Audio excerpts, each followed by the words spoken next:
Welcome back, Faith Walkers. We've got a teaching today that is going to be hopefully informative, anchoring, grounding, maybe even revelatory for some. But this is really for anybody who is called into the service industry in some kind of way, who's called to model the way, called to be a leader, and they know that, and they know that that's a high call. Sometimes they're even intimidated by this call. Okay, so this is not for perhaps those that are into elevating themselves or making themselves inflated or over important in some sort of way, but those that are truly wanting to walk humbly but feel called specifically to the fields of coaching or know that coaching is essential for their industry or for their field. Okay, so we are going to dive into that. A couple of announcements though before we do. We are in the countdown for Full Capacity Live, the immersion. That's what we're calling it. Full Capacity Live is the official marker of the release of my new book, Full Capacity: How to Live Ridiculously Free and Fuel a Life Without Limits. So we decided to make it an immersion experience, a full day that you can participate in either by joining us live in Austin, Texas, which is my recommendation, my encouragement to you, or by joining us via live stream. Either option, you have to register to make sure that we can get you plugged into the details of what's happening next. When you register, you will get the details to join us live. You will also be put into the queue to get all of the details about the live stream. Okay, so you can join us for that. We also have things that are a part of this experience as well. So just leading into the event already, we have had the 40-day devotional series, which you can plug into. We officially started that on February 9th because that was 40 days out from the event. And these are daily devotionals that are delivered straight to your inbox. So they are just these emails that take you deeper into devotion about how you can form a capacity rhythm in your life. So essentially, we are always called to supernatural capacity that we don't have. Whenever we are going to a new level, we are in between two realities. We have to really be invested in where we are, but we also have to be building and preparing and growing and forming our capacity and training that capacity for where we're going. So we're living in the tension of being in two realities at the same time.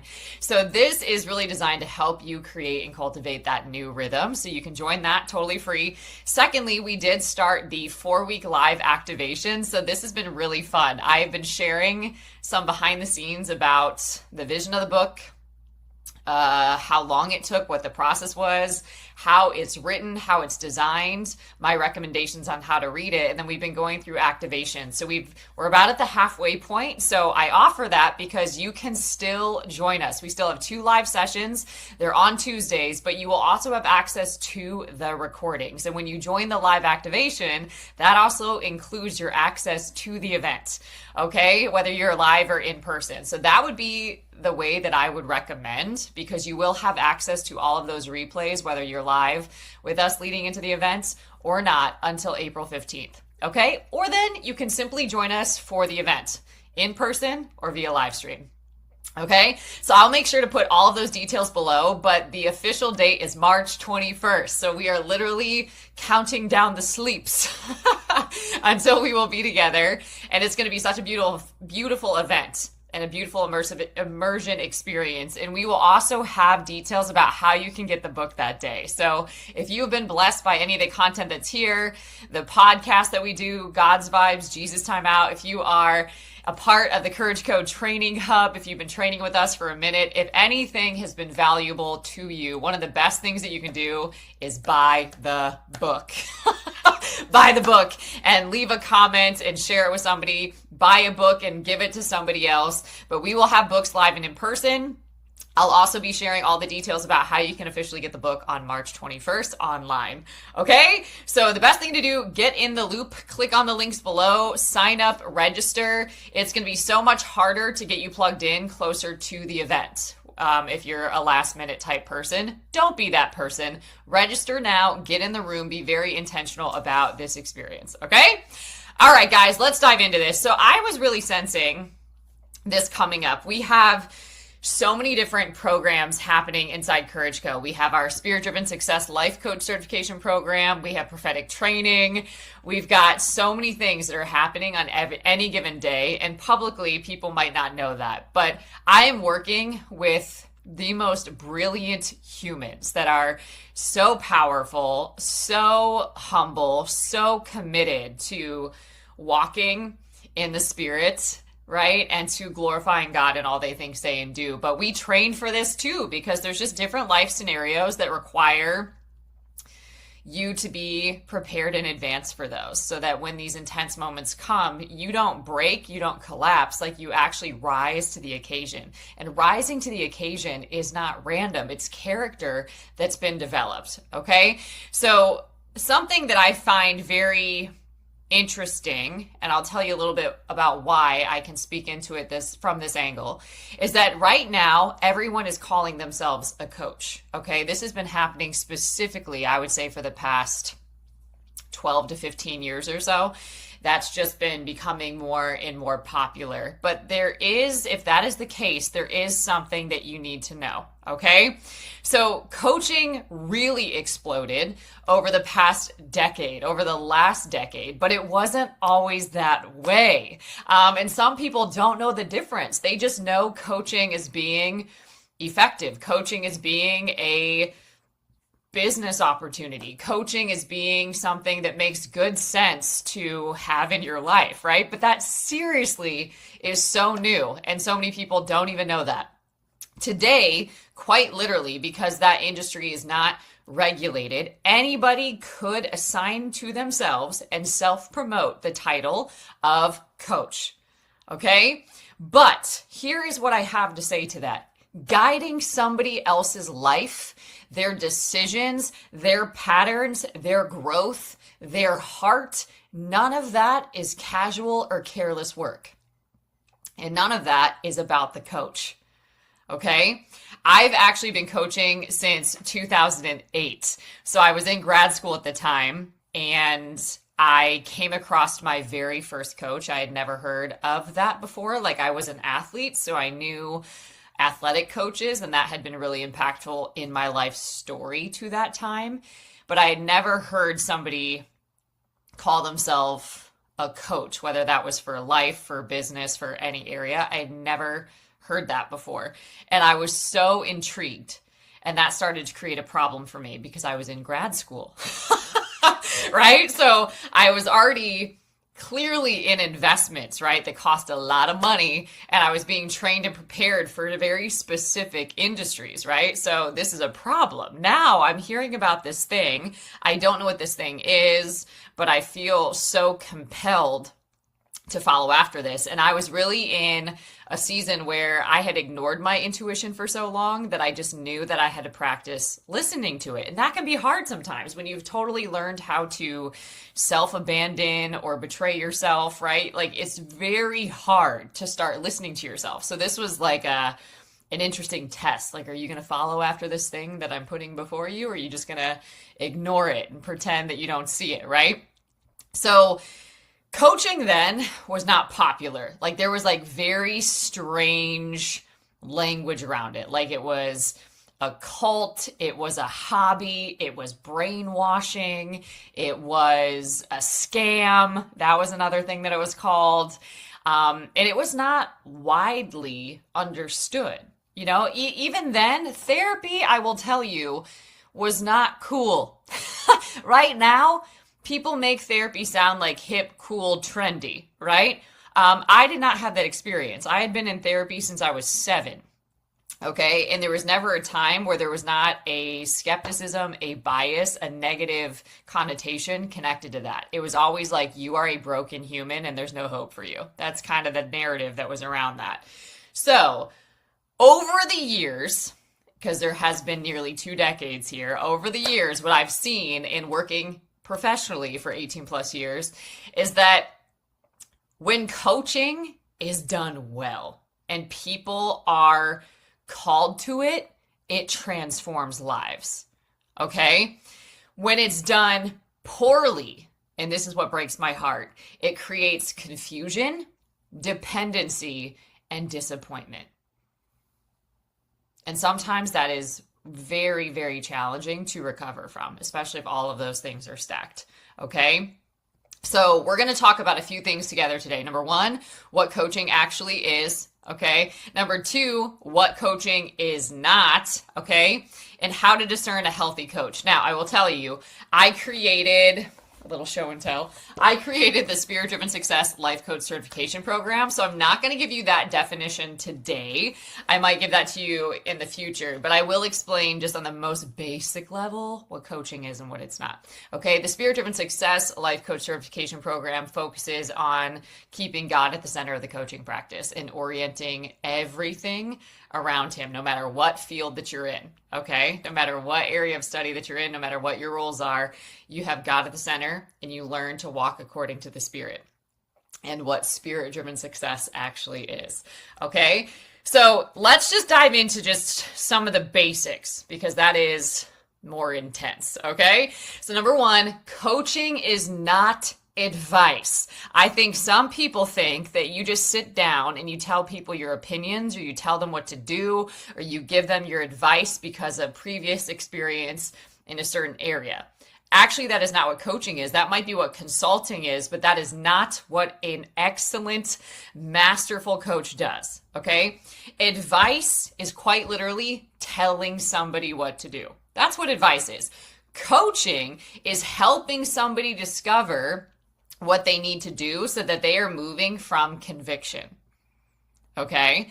And they are moving from biblical truth, and they are moving from revelation, they are moving from wisdom, from discernment. And your average human, I will tell you, your average human is not self-aware, they are not renewing their mind, they are not operating from a place of emotional intelligence and maturity, they often have no idea what is being stored up in their heart, and they are not training their inner man. All that is to say is that they do not have the training or the skills to manage themselves well, let alone other humans.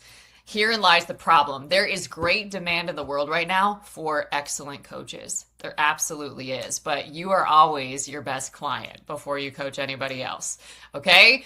So a skilled coach asks questions that will always uncover patterns and help the client clarify decisions. You are not telling the client what to do, even if you are going to offer a testimony or if there's a great moment that you're sensing to offer some counsel or advice, you still ask the client for permission. You don't just sling it onto them through assumption.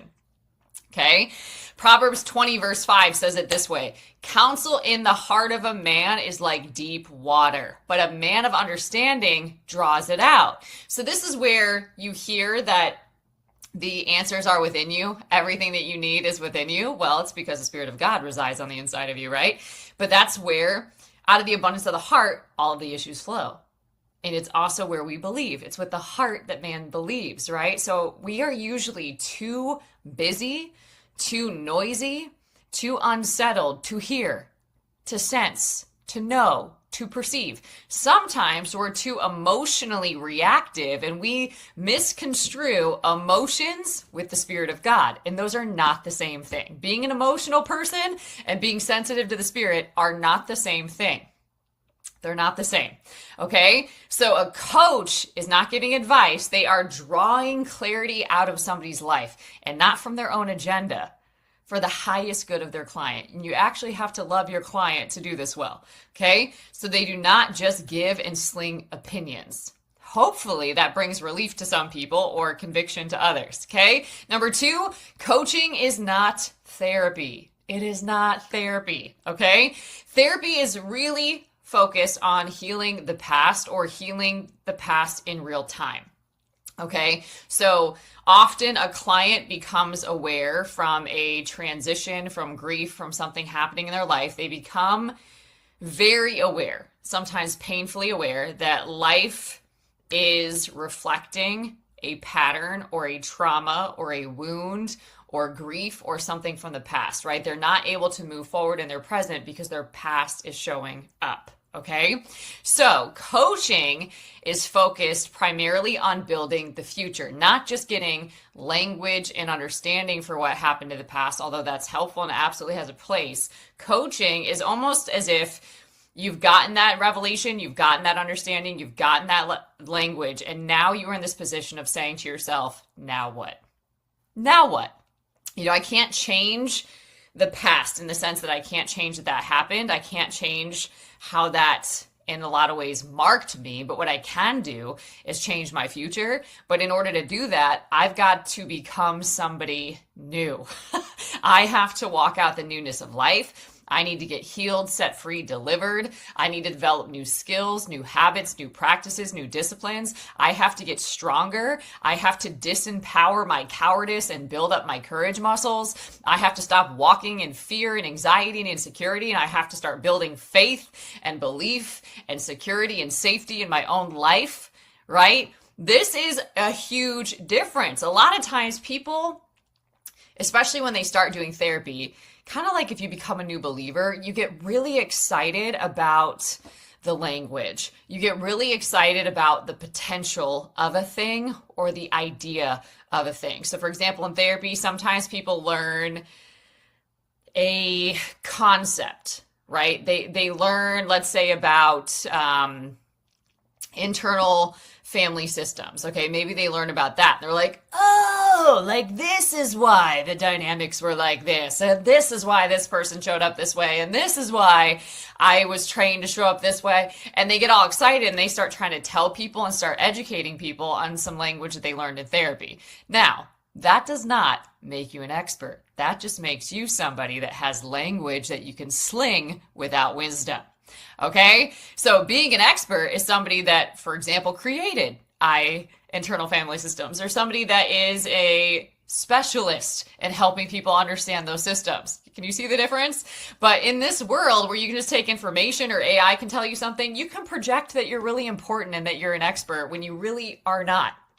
Okay, so coaching is focusing on building the future, and you cannot build the future if you're not honest. You can't build the future if you're in denial. You can't build the future if you're just committed to staying in dysfunction. You can't build the future if you are only committed to talking about why you're a victim, okay, and creating a case for that versus why you are going to rise up and change your life and why that's nobody else's responsibility but yours. There's nobody to blame.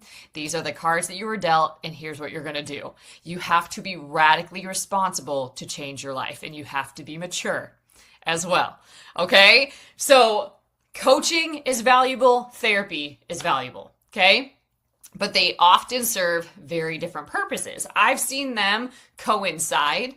If you're new here, I often like to talk about how I believe in having my own personal advisory board. So I have coaches that coach me. I have different therapists that I work with. I have spiritual counsel and spiritual covering. I make sure that I've got healthy peer support and accountability going on, but I have a whole advisory board to help me be a healthy human, because if you are pouring out into other people all day, every day, you have to be poured into at a multiple that is much greater than what you're pouring out. And that is hard to do. And if we don't do that, we create imbalance very, very quickly. Okay? So a responsible coach, a coach that's able to respond well to their clients, to reality, to what is happening, understands that when somebody needs therapeutic support, they are not going to continue coaching with them without that person having that. Or they're not even going to start a coaching relationship unless that person gets the support they need right now, because they know they can't truly help them, right? If a person, for example, for me personally, if a person is not ready and willing to do the work required to change their reality, I will not work with them. Okay? And you cannot, as a coach, move from desperation and insecurity. You will not be effective to your client. That's a disservice to you and them. All right. So healthy leaders know their lane. They know who they can help and who they can't. Okay. 3, coaching is about structure. Like, structure is actually stewardship. Structure creates safety. Structure is what allows creativity, self-expression, evolution to happen in a very healthy way. Motivation can start change, right? The Bible says better is the beginning of a thing than the end of a thing, or better is the end of a thing than the beginning, because at the beginning you can get excited. At the beginning, motivation just comes. Like, it could just be transferred to somebody else. It's much different to carry that without losing enthusiasm, right? There's going to be so many reasons that you feel like you get the wind knocked out of you, that you can't keep on believing, that you're getting weary. And the real test of courage is to continue forward without losing that passion or enthusiasm for what God trusted you with, the promise, right? So structure is what sustains the change that you're making. So for example, I know I just shared recently that I'm in school again. And it seems like I'm never not in school, or I'm never not learning. Like even in the past 3 years alone, I've been in school.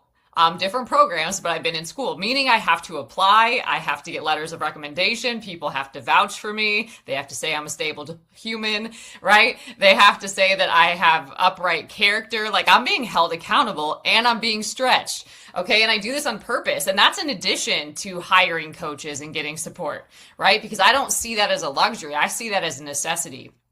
And I don't feel like I can personally ask people to invest in what I have to offer if I'm not actively investing in things and stretching just like they are. It doesn't make sense in my mind. Now, that's not how everyone's wired, but that's how I'm wired.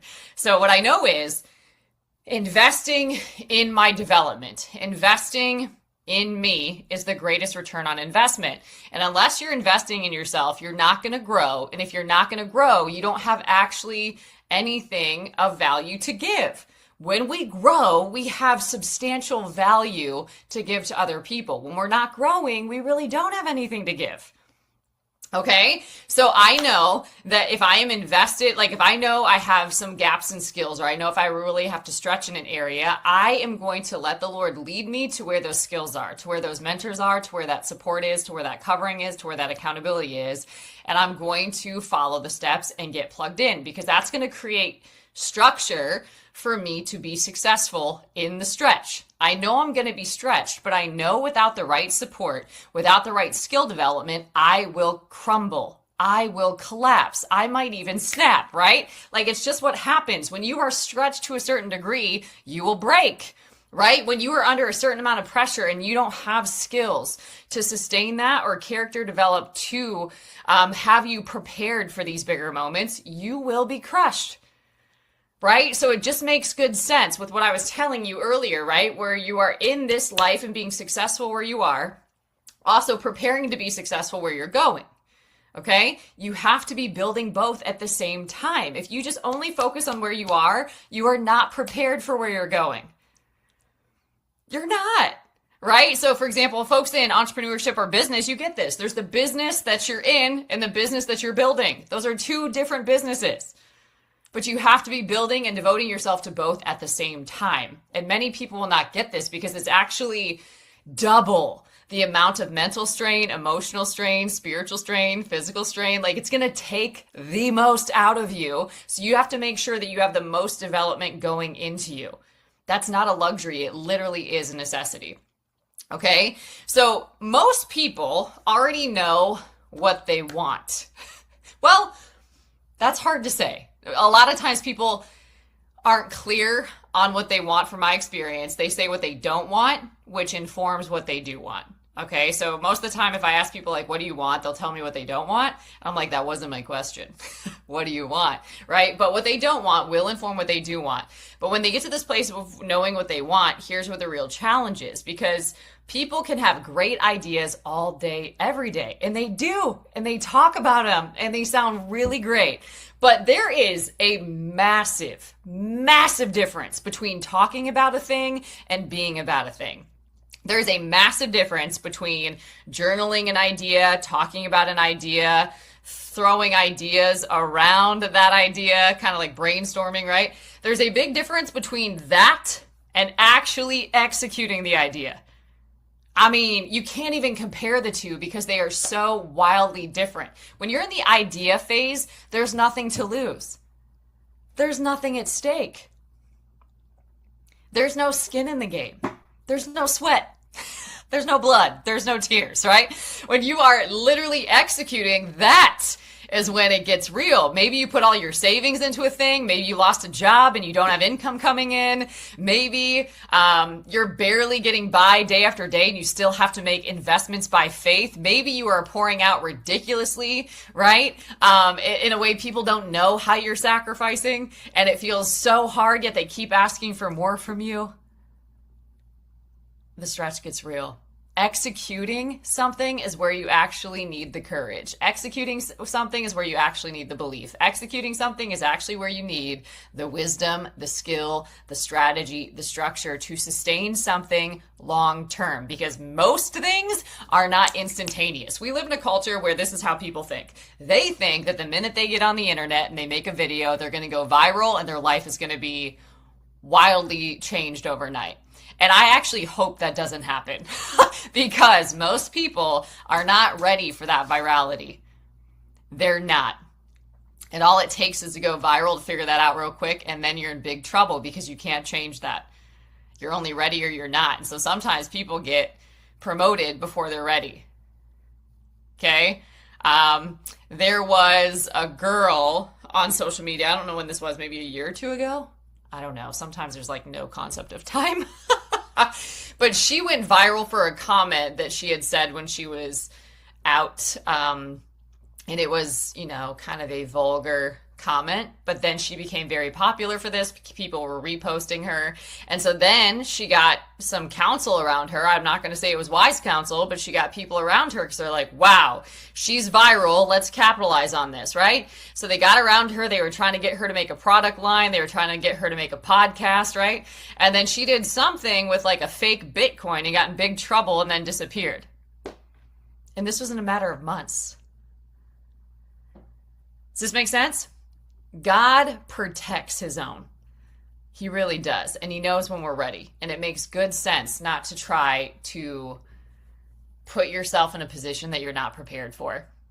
Okay? So here we see that if coaching is about structure, a coach is helping somebody have the right structure to help them transform, to help them do the most vulnerable, courageous work of their entire life. Okay? Because they have to know how to move from a vision to a strategy and structure to action and execution to accountability for the long haul. What God calls us to is not this like overnight success thing. Okay? Even how he defines success is different, hence spirit-driven success, right? Habakkuk 2:2 says, write the vision and engrave it plainly so that the one who reads it will run. If you don't have a clear vision, you're not going to be able to endure. And you have to endure so much on the path of destiny, on the path of calling. When you are called to something, you got to fight for it.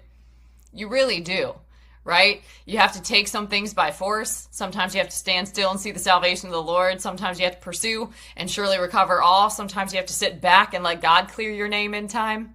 So you got to watch people act a fool without saying anything. You got to be a whole different level of spiritually mature so that you can operate in spiritual authority, okay? Coaching translates vision into movement. A lot of times when we are in therapy, we are learning how to cope with reality that feels hopeless, that we feel powerless in, okay?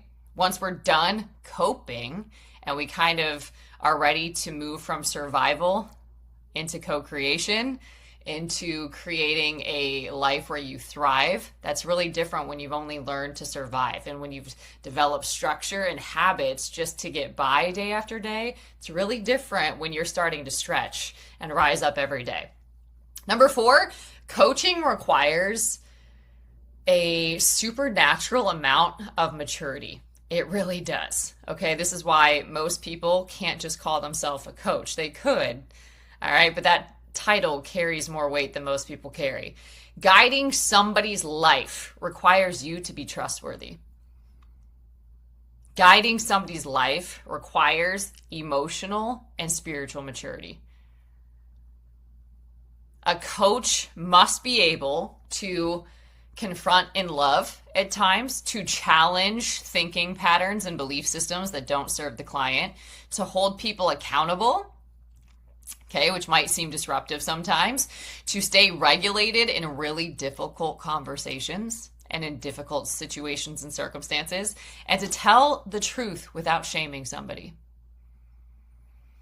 To not judge their client, to not give them opinions and advice, to not project their own issues onto the client. And you cannot guide somebody further than you've learned to guide yourself. And you really can't guide somebody if you're not letting God guide you. All right. Number 5, here is what you can do, whether you are called to coach or you are discerning who a healthy coach to work with is for you. Look for somebody who asks really thoughtful questions and who is not attached in any sort of way. Some people only ask questions because they want to get something from you. Some people ask questions because they have a motive of some sort of personal agenda, right? But coaches that are healthy ask questions and they're detached. They just want to guide you to your next right step, knowing that you know what that is, right? They build practical plans. They help you take consistent action. And they hold you accountable with honor and respect.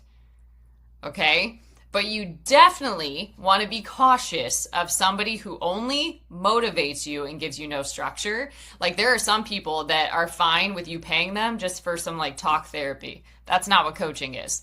Okay? You want to be cautious of somebody who makes everything about themselves. Your coach should never ever do that. Okay?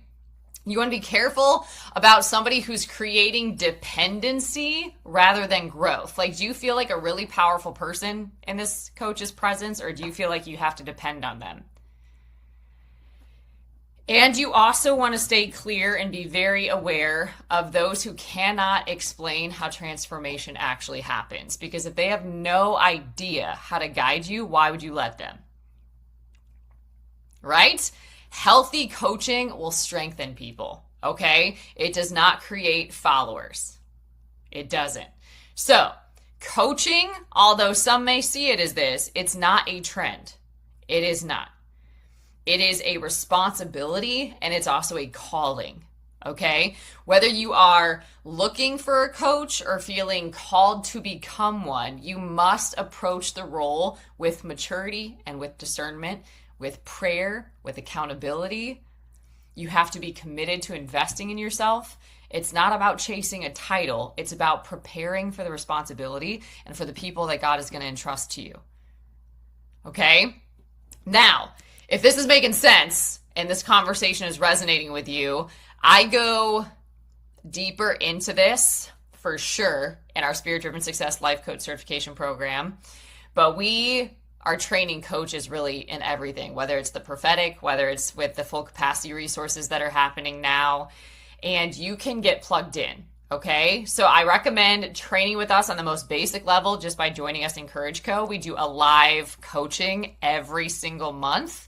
We also do a prophetic encouragement and fellowship night every month. So that's just on the most basic level. Beyond that, there's self-paced courses and there's many programs that you can plug into that can meet you right where you are. And the level of investment in mentoring and coaching and support changes depending on where you are. Okay, so that's a great first step. Join us in Courage Co.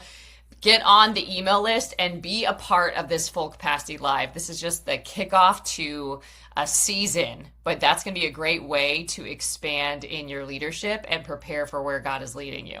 Okay, so this video really did help you get clear on coaching for you. Subscribe to the channel, subscribe to the podcast, share with somebody who is thinking about hiring a coach or is interested in becoming one, okay? And again, if you want deeper conversation on leadership, on personal growth, you can listen to the God's Vibes podcast, the Jesus Time Out podcast. You can be a part of the God's Vibes Insiders, where I'm sending coaching every single week on Fridays, and you can definitely train with us every month inside Courage Co. I hope this blessed you, and until next time.